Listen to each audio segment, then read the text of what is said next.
গতকাল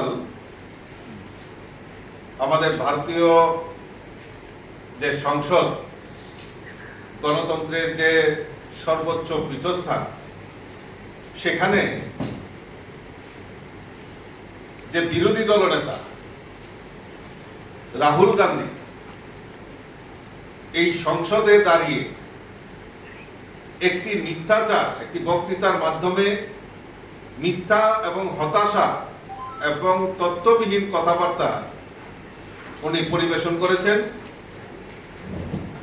তার এই সময়ের যে বক্তৃতা, আচরণ সংসদীয় মর্যাদার সাথে মোটেও মানানসই ছিল না।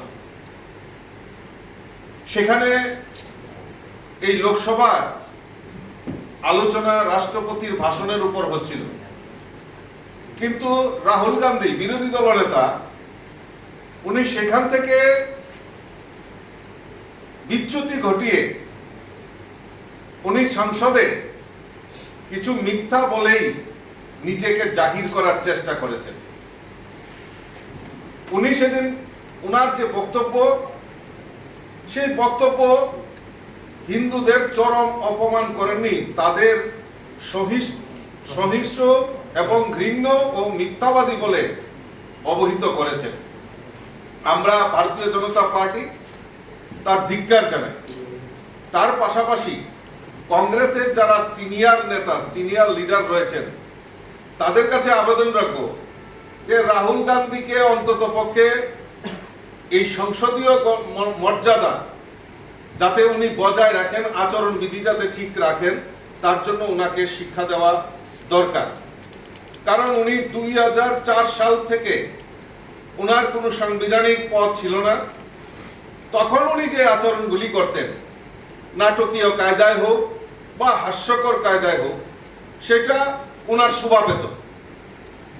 কিন্তু এখন উনি একটা সাংবিধানিক পদমর্যাদায় রয়েছে এবং এই সংসদের মতো জায়গায়, যে পীঠস্থান, যেখানে গণতন্ত্রের পীঠস্থান সবচেয়ে বড় পার্লামেন্ট, সেখানে দাঁড়িয়ে এইরকম আচরণ, সেটা ভারতবর্ষের মানুষ সেটা ভালো চোখে দেখছে না।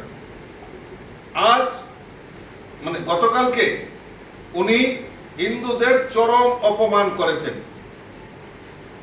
এইভাবে হিন্দুদের অপমান করা কংগ্রেসের একটা পুরনো অভ্যাস রয়েছে। কংগ্রেস বরাবরই এই হিন্দুদের অপমান করে আসছে। তার প্রমাণ রয়েছে। 2010 সালে এই সরকারের, কংগ্রেস সরকারের, ইউপিএ সরকারের তৎকালীন গৃহমন্ত্রী পি চিদম্বরম হিন্দুদের সন্ত্রাসবাদী বলেছিলেন।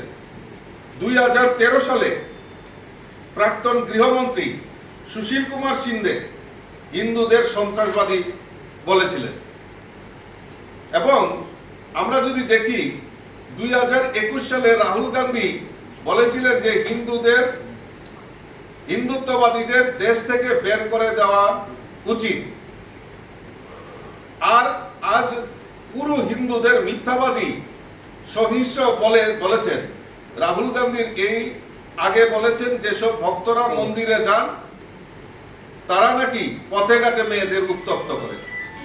এইভাবে হিন্দুদের উপর আক্রমণ, সেটা ভারতীয় জনতা পার্টি সারা দেশব্যাপী মানুষের কাছে তাদের যে মনোভাব, সেটা তুলে ধরার জন্য আজকে আপনাদের সামনে এখানে আমরা সমবেত হয়েছি প্রেস কনফারেন্সের মাধ্যমে।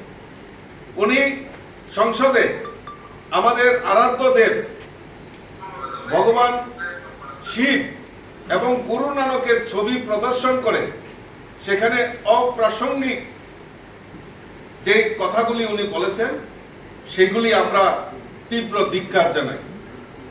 রাহুল গান্ধী অনেক দেবতার কথা উল্লেখ করেছেন, কিন্তু কেন তিনি লোকসভার ঈশ্বরের নামে শপথ নেননি?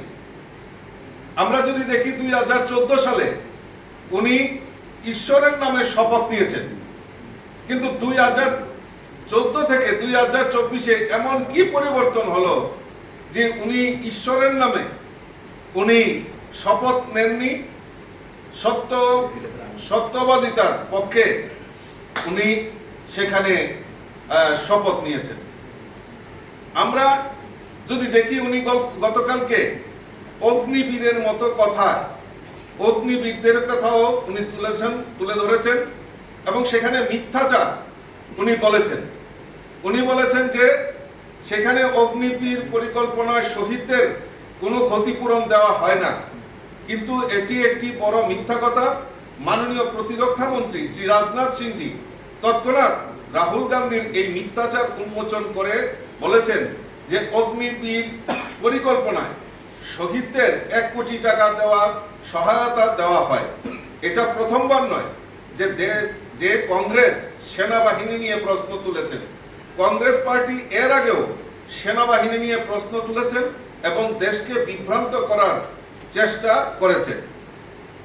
তাই আমরা আজকে দাবি রাখছি যে এই রাহুল গান্ধীকে এই অসাংবিধানিক চর্চার জন্য উনাকে সংসদে করজোড়ে ক্ষমা চাইতে হবে, নাইলে দেশব্যাপী ভারতীয় জনতা পার্টি তাদের যে বক্তব্য সেটা ভারতীয় জনতা পার্টি সমস্ত মানুষের কাছে পৌঁছে দেওয়ার ব্যবস্থা করবে।